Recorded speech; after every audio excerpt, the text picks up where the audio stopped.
दे, देखते हैं आपके पार्टनर की करंट फीलिंग क्या है आपके लिए। क्या सोच रहे हैं वो अभी इसी वक्त आपके लिए। बहुत दुखी हैं, बहुत ज्यादा दुखी हैं, और दुख का कारण उन्हें पता है आप ही हो। आप नहीं हो उनके साथ, वो एम्प्टीनेस, अकेलापन, अधूरापन फील कर रहे हैं, और दूर दूर तक रोशनी की किरण उन्हें बिल्कुल नजर नहीं आ रही है। कोशिश कर रहे हैं रोशनी इस रिलेशनशिप में जान डालने की कोशिश, मुझे दिख रहा है कर रहे हैं, मगर दूर दूर तक उन्हें कोई उजाला नजर नहीं आ रहा है। क्यों नजर नहीं आ रहा है, देख लेते हैं। डर, फियर, एंजाइटी, मुझे रास्ता नहीं दिख रहा है, इसलिए कि वो आने वाले भूकंप से डर रहे हैं। मतलब आने वाले भविष्य में, वो देखिए वो आपसे प्यार करते हैं और उन्हें बताना है, कन्फेस करना है, और आने वाले युद्ध से डर रहे हैं। वो खौफ खा रहे हैं, जो युद्ध होने वाला है उससे वो सोच सोच कर ही वो भयभीत हो रहे हैं, ड्रेन हो रही है उनकी एनर्जी। और उनको ये नहीं पता कि आप बिल्कुल आप डेस्टिनेशन के क्लोज हो, एकदम, मतलब होता है ना सक्सेस के क्लोज हो। वो पास्ट की गलतियों से सबक सीखा है उन्होंने, वो एक्शन लेना चाहते हैं, चैलेंजेस को स्वीकार करना चाहते हैं, मगर उस चैलेंजेस को जब वो स्वीकार करेंगे उसके बाद जो ड्रामा होगा, सीन क्रिएट होगा, उससे वो डर रहे हैं। मैं पर्सनल रीडिंग और ट्विन फ्लेम जर्नी गाइडेंस देती हूँ। मैं खुद ट्विन फ्लेम हूँ। रीडिंग और गाइडेंस के लिए आप मुझे व्हाट्सएप पे मैसेज कीजिए, मैं अपने चार्जेस बता दूंगी। तो यहाँ पे मुझे दिख रहा है दर्द में है, उन्हें किसी ने बैटरे किया है उन्हें। ये जर्नल रीडिंग है, किसी की पर्सनल रीडिंग नहीं है, तो आप पर्सनली ना लें। जितना आपसे रेजोनेट करता है लें, बाकी जाने दें, वो दूसरी राशि के लोगों के लिए होगा। ये आपकी पर्सनल नहीं है तो सारी की सारी रीडिंग आपसे रेजोनेट नहीं करेगी, ये आपको समझना है। वाइस वर्सा रीडिंग है, आप दोनों की एनर्जी होगी। Extra marital affair, single, twin flame, same gender में अगर आपको प्यार है तो आप ही के लिए है। और ट्रांसजेंडर भी ट्विन फ्लेम होते हैं, और सेम जेंडर में भी ट्विन फ्लेम होते हैं। दोनों फीमेल और दोनों मेल हो सकते हैं ट्विन फ्लेम। टाइमलेस है, जब भी आप इस रीडिंग तक पहुंचे आपके लिए कोई ना कोई मैसेज इस रीडिंग में जरूर होगा। जब भी रीडिंग पहुंचे आप 3 बार अपने पार्टनर का ध्यान कीजिए, नाम लीजिए और उन्हें विजुलाइज कीजिए, फिर देखिए उनकी एनर्जी पिक हो जाएगी। लड़का लड़की सबके लिए एक ही रीडिंग है। तो पहला कार्ड यह है हार्मिंग, जो बताता है आपके पार्टनर आपको कोल्ड बिहेवियर दिखा रहे होंगे, साइलेंट ट्रीटमेंट दे रहे होंगे, और यही आपको मार देता है ये ट्रीटमेंट। वो आपका मैसेज कॉल रिसीव नहीं करते, मैसेज या तो अनसीन कर देते हैं, या देखने के बाद भी वो रिलैक्स होके अपने काम में बिजी रहते हैं, आपको रिप्लाई नहीं देते, और यही चीज आपको मार डालती है। तो यहाँ पे मुझे दिख रहा है आप घुट घुट के मर रहे हो, और आपके पार्टनर हो गए हैं होपलेस इस रिलेशनशिप में। क्यों हो गए हैं होपलेस? इसलिए कि उन्हें दूर दूर तक सपोर्टर नहीं मिल रहा है। आपके साथ बढ़ना चाहते हैं, मगर उन्हें चाहिए 2-4 सपोर्टर, मतलब बॉडी गार्ड चाहिए, जो उन्हें हौसला दे कि बेटा तुम ठीक कर रहे हो, या बेटी तुम ठीक कर रहे हो। तो वो हौसला देने वाला इंसान उन्हें नहीं मिल रहा है। तो इस वजह से हो सकता है किसी किसी के पार्टनर ने आपको घोस्ट कर दिया है, पीछे से अचानक आप पर वार कर दिया हो, और साइलेंट ट्रीटमेंट तो दे ही रहे हैं, साथ में हो सकता है आपको घोस्ट कर दिया हो। ये भी मुझे दिख रहा है बोल दिया हो कि भाई तुम मूव ऑन करो, ये रिलेशनशिप और मैं कंटिन्यू नहीं कर पाऊंगा। ये मुझे दिख रहा है दबाव किसका है? फैमिली का। फैमिली, सोसाइटी, समाज, इन सब के दबाव से आपके प्यारे से छोटे से पार्टनर, हो सकता है एज गैप मुझे दिख रहा है, दबे हुए हैं। कुछ लोग एक्स्ट्रा मैरिटल अफेयर में हैं, दोनों मैरिड हो सकते हैं, बच्चे हो सकते हैं। कुछ लोग मुझे दिख रहे हैं एक मैरिड एक सिंगल, और कुछ लोग ऐसे होंगे जो दोनों सिंगल होंगे। तो अगर यहाँ पे family fear, society fear, age gap differences बहुत ज्यादा हैं, ये मुझे नजर आ रहा है। इसी के चलते उन्हें कोई मतलब हौसला अफजाई करने वाला इंसान नहीं मिल रहा है दूर दूर तक, और उन्हें हौसला दे तो वो आगे बढ़े। मतलब उन्हें गारंटी चाहिए स्टैम्प पेपर में कि आपके साथ भविष्य सुरक्षित है, मगर वैसा कोई तसल्ली देने वाला इंसान मिल नहीं रहा है अभी तक। साथ में चल रहा है कन्फ्लिक्ट, फाइटिंग, आर्गुमेंट, डिसएग्रीमेंट, मतलब कभी सोचते हैं हाँ, कभी सोचते हैं ना, मतलब अंदर ही अंदर उनकी द्वंद युद्ध चल रहा है। दोनों तरफ से वही जवाब देते हैं। आपके फेवर में जवाब देना है तब भी वही देते हैं, और आपके अगेंस्ट में जवाब देना है तब भी वही देते हैं। मतलब विक्टिम भी हो, कल्प्रिट भी हो, नहीं न्यायाधीश भी हो, विक्टिम भी हो, है ना, सब कुछ वही। तो ऐसे में न्याय नहीं होता है, खिचड़ी पकती है। तो वही खिचड़ी उनके दिमाग में पकी हुई है। और मुझे ये दिख रहा है आप दोनों में छोटी छोटी बातों पे अब बहस होने लगी है, आर्गूमेंट होने वाले लगे हैं, लड़ने लगे हो, और बिना सिर पैर के लड़ाई हो रही है। एंड ऑफ द डे आप सोचते होंगे क्या लॉजिकलेस बात पे लड़ाई हुई थी। आपके पार्टनर हर छोटी छोटी बात आपकी पकड़ रहे हैं, उससे लड़ रहे हैं, ये मुझे दिख रहा है। और आप दर्द में हो, कुछ कह भी नहीं पाते हो, प्यार में। यहाँ पे सोल कनेक्शन है, बहुत से लोग ट्विन फ्लेम होंगे। तो सोल कनेक्शन में आपकी सोल, डीएफ की सोल बार बार डीएम के लिए इतना प्यार करती है, जिंदगी में कभी इतनी नहीं झुकी, इतनी इंसल्ट नहीं कराई किसी से। डीएफ को पता है कैसे इज्जत छीन के ली जाती है, और सारी इज्जत का फलूदा हमारे डीएम हमारी बना देते हैं। तो यहाँ पे मुझे दिख रहा है अब बहुत सी डीएफ स्ट्रेंथ में आ गई है, हाई वाइब्रेशन में है, ऑरा हाई है, और सेल्फ लव में बिजी है। और कुछ लो वाइब्रेशन में है, उनकी एनर्जी ड्रेन हो रही है, एंजाइटी हो रहा है, डिप्रेशन हो रहा है, बैलेंस नहीं है। क्यों? उनके डीएम उनको धोखा देने वाले हैं और छोटी छोटी बातों पे लड़ रहे हैं। उनका dark night of the soul आने वाला है। और कुछ लोग हैं हाई वाइब्रेशन में, इंट्यूटिव हो गए हैं, दोनों ही, मास्कुलाइन भी और फेमिनाइन में, दोनों की एनर्जी इसमें होगी रीडिंग में। तो मास्कुलाइन और फेमिनाइन दोनों ही एक दूसरे के लिए तड़प रहे हैं यूनियन में आने के लिए। इनर स्ट्रेंथ आपके पार्टनर में आ रहा है, जो जर्नी के आखिरी में है। इनर स्ट्रेंथ आ रहा है, इंट्यूटिव हो चुके हैं, और आप उनके टीचर हो। पहले हमारे डिवाइन मास्कुलाइन हमारे टीचर होते हैं, अच्छे से हमारी इज्जत उतार उतार के हमें हमारे को लेसन देते हैं।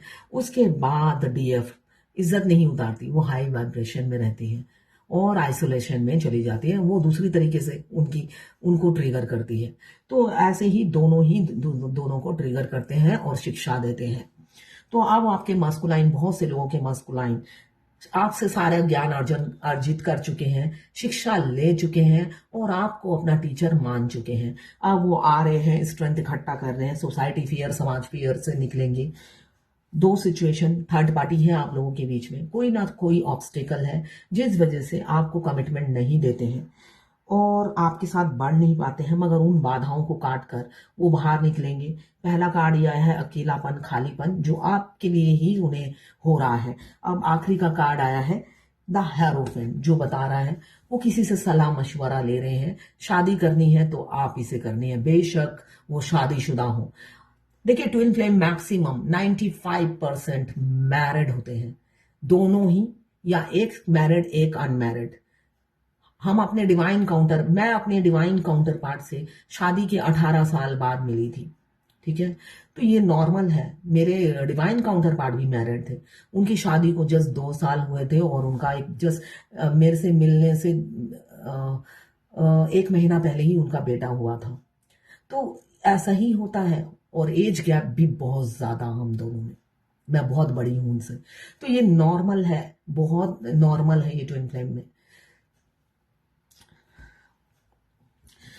तो यहाँ पे मुझे दिख रहा है आपके पार्टनर मैरिड हो या अनमैरिड हो, किसी से सलाह मशवरा कर रहे हैं, आपके साथ शादी करनी है, उन्होंने डिसाइड कर लिया है। इस अकेलेपन को, इस खालीपन को दूर करना है, इसलिए कि दोनों ट्विन ही एक दूसरे की एनर्जी पिक करते हैं। सिर्फ हम फेमिनाइन सोचती है मैं ही इंट्यूटिव हूं, मुझे ही डीएम की एनर्जी पिक होती है, जबकि ऐसा नहीं है। डीएम, मेरा जो एक्सपीरियंस है, डीएम हमसे भी ज्यादा इंट्यूटिव होते हैं, मगर वो ऐसे पैसे के लालची होते हैं, ऐसे मटेरियलिस्टिक लाइफ को पसंद करते हैं, वो अपनी इंट्यूशन को अनदेखा करते हैं। मेन प्रॉब्लम ये है। मैं अपने हस्बैंड के साथ खाना खाती थी, डीएम अगर मेरे कॉरिडोर से क्रॉस हो जाते थे, उनकी सोल मुझे इतनी जोर से काटती थी, मुझे पता है, मेरे खून निकल आता था।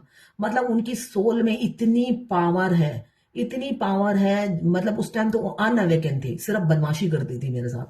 हम दोनों हस्बैंड वाइफ डाइनिंग टेबल पे खा नहीं पाते थे, मुझे अच्छे से, इनफैक्ट मेरे हस्बैंड को भी काटने की क्षमता होती थी उनमें, सोल को। उनका और मेरा रोज डाइनिंग टेबल पे हमारा खून निकल आता था। उनको फर्स्ट डे से ही, मेरे हस्बैंड को पता था कि ये कोई डिफरेंट कनेक्शन है, और हमें, मतलब हम साथ बैठते ही हमारे गालों में जोर जोर से काटते थे सोल, ऐसा होता था। आपके नेबर अगर वो हो तब ये एक्सपीरियंस होगा, अगर आप ऑनलाइन मिले हैं तब ये एक्सपीरियंस नहीं होगा आपको। तो उनमें बहुत सी क्षमता होती थी, जबकि वो बाहर रिलैक्स, उनके फेस से कुछ नहीं पता चल रहा है, मगर मैं अंदर ही अंदर सोचती थी कि ये इंसान हमें गालियां देता है और इसकी गालियां आके लग जाती है। इसलिए कि डीएम हमारे जो मस्कुलाइन होते हैं उनमें बहुत ही डेविल की एनर्जी होती है। फिर मैं भगवान से पूछती थी, हे भगवान, मैं तो हमेशा लोगों का भला करती हूँ, इतनी चैरिटी करती हूँ, मैं किसी का बुरा नहीं करती हूँ। और वो सामने वाला जो है मेरे डिवाइन मास्कुलाइन, तब तो मुझे पता नहीं था, वो तो अत्याचारी ही है, अत्याचार करते हैं सब पर। तो वो बददुआ देते हैं और मेरे गालों से खून निकल आता है। तो ऐसा क्या पावर है उनमें? तो मुझे कोई जवाब नहीं मिलता था, मगर वो डिफरेंस मैं फर्स्ट डे से ही फील करती थी। इसलिए कि मैं नोटिस करती थी ये सब चीजें, सच में मैं नोटिस करती थी। एक एक एक्टिविटीज, एक एक दिन, एक एक पल मैं एकदम मेमोरी में स्टोर कर रखा है। वैसे मैं नॉर्मली सारी बातें भूल जाती हूँ, मगर अपने डीएम की कोई बात नहीं भूलती हूँ। तो ऐसा होता है। तो उनमें बहुत पावर होता है, मगर वो इतना मटेरियलिस्टिक लाइफ जीना पसंद करते हैं, वो सिर्फ दौड़ते रहते हैं पैसों के लिए। तो उन्होंने कभी अपनी इंट्यूशन को फॉलो ही नहीं किया। बाद में जब डीएफ से उनका सेपरेशन होता है, जब वो सेपरेशन में उन्हें उनसे प्यार होता है, रियल में प्यार प्यार उन्हें फर्स्ट डे से ही होता है, तभी तो आपके गालों में इतने कट लगते हैं। आप किसी के साथ घूम नहीं सकते, किसी के साथ बैठ नहीं सकते, इसलिए कि उनकी सोल तो जाग जाती है और आपको किसी से शेयर नहीं करना चाहती फर्स्ट डे से ही।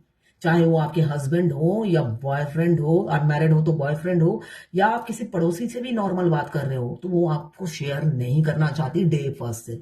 हाँ, बॉडी बॉडी को साइंस मिलते हैं, मगर वो सोचते थे पता नहीं क्या हो रहा है ये, और इसने जादू कर दिया है, ब्लैक मैजिक कर दिया है फेमिनाइन में। रियलिटी यही है, वो यही समझते हैं और उनके घर वाले भी यही समझाते हैं कि इन्होंने ब्लैक मैजिक किया है तुम पर, और वो बिलीव कर लेते हैं। इसलिए कि डीएम को डिवाइन ने कान का कच्चा इंसान बनाया है। उनके दोस्त उन्हें भड़काते हैं, इस लेडी ने या जो भी है फेमिनाइन एनर्जी, मेल फीमेल, इन्होंने तुम पर काला जादू किया है। तो उन्हें भी लगता है ये डिफरेंट है, यहाँ पे अजीब सा फील हो रहा है, इसलिए कि उनके पहले भी पास्ट में अफेयर थे, कभी एक्सपीरियंस ऐसा नहीं हुआ। जबकि डीएफ के भी अफेयर थे, लव मैरिज, जैसे मेरा लव मैरिज था। तो ये एक्सपीरियंस मुझे पहले नहीं हुआ, इसलिए मैं नोटिस करती थी कि ये तो कभी नहीं हुआ, मेरे हस्बैंड के साथ भी मैंने फील नहीं किया, ऐसा क्यों हो रहा है। और बचपन से ही भगवान से बात करने की आदत थी, हर प्रॉब्लम, इसलिए कि आपके पति आपके मन मुताबिक में नहीं मिलेंगे, चाहे वो कितने भी जैसे करोड़पति भी हो, आपकी फीलिंग्स वो नहीं समझेंगे। भगवान ने ऐसे ही दोनों को बनाया, दोनों के ही हस्बैंड वाइफ ऐसे ही होते हैं, ट्विंस के। तो आप अपनी मन की बात उनसे शेयर नहीं कर सकते बचपन से ही, चाहे किसी के साथ भी आप हो। तो आप भगवान से शेयर करते हो, तो आपको आदत पड़ जाती है हर छोटी छोटी बात भगवान से शेयर करने की। आप जाके भगवान को बता देते हो, तो आप रिलैक्स हो जाते हो, आपको बाहर गॉसिप करने की जरूरत नहीं पड़ती है। मगर बहुत सी फेमिनाइन गॉसिप भी करती है, जिनके चक्रा बैलेंस नहीं होते हैं। कोई चक्रा डिसबैलेंस हो तो वो गॉसिप भी करती है, झूठ भी बोलती है। तो ये डिपेंड करता है किसका कौन सा चक्रा बैलेंस नहीं है। तो यहाँ पे मुझे दिख रहा है आपके पार्टनर शादी करना चाहते हैं, और अब आपसे सारी शिक्षा वो ले चुके हैं, और अब आपके पास लौटना चाहते हैं, अपना घर में लौटना चाहते हैं। उसके लिए हिम्मत भगवान दे रही है उनको, इसलिए कि डिवाइन टाइमिंग में उनको हिम्मत आ ही जाता है, नहीं तो डीएफ उन्हें नहीं मिलेगी। और ये जन्म जन्म का साथ है, एक टाइम का साथ नहीं है। तो इसलिए उनको भी यूनियन में आना ही होता है। आखिरी में दोनों ही क्रेविंग करते हैं यूनियन में आने के लिए। एक तरफा प्यार तो होता नहीं है, डे फर्स्ट से ही दोनों तरफा का ही प्यार होता है। एक भागता है, एक चेसर होता है, एक रनर होता है। जो चेसर होता है वो बाद में स्टेबल हो जाता है, और तब जो रनर है वो थम जाते हैं, थम कर वो चेसर बन जाते हैं। इसलिए कि जब आप किसी के पीछे रोज भागते हो और एक दिन भागना बंद कर देते हो, तो इंसान शॉक में आ जाता है कि क्या हुआ। तो वही चीज डीएम के साथ होता है, और उन्हें लगता है आप दूसरे के साथ अफेयर में आ गए हो, और उन्हें काफी इनसिक्योरिटी होती है, जलन होती है। वो अपने अदर हाफ को किसी भी कंडीशन में किसी से शेयर नहीं कर सकते। तो इसलिए अगर आप ट्विन फ्लेम जर्नी में नए हैं, अपने अच्छे अच्छे फोटो डीपी डालिए और सोशल मीडिया में पोस्ट करिए। ये बहुत इंपॉर्टेंट है इस जर्नी में। अगर आप मिडल में भी हैं तब भी ये इंपॉर्टेंट है, इसलिए कि हमें हमारे ट्विन हर जगह से ब्लॉक करके सिर्फ सोशल मीडिया में हमें फॉलो करते हैं। और आप में तो मल्टी टैलेंटेड हो फेमिनाइन, आपकी क्वालिटी सोशल मीडिया के थ्रू ही वो जान पाते हैं। तो ये जरूर कीजिएगा। तो मैंने सारे कार्डों के मीनिंग्स बता दिए हैं। तो ये है आज आपके पार्टनर की करंट फीलिंग्स आपके लिए।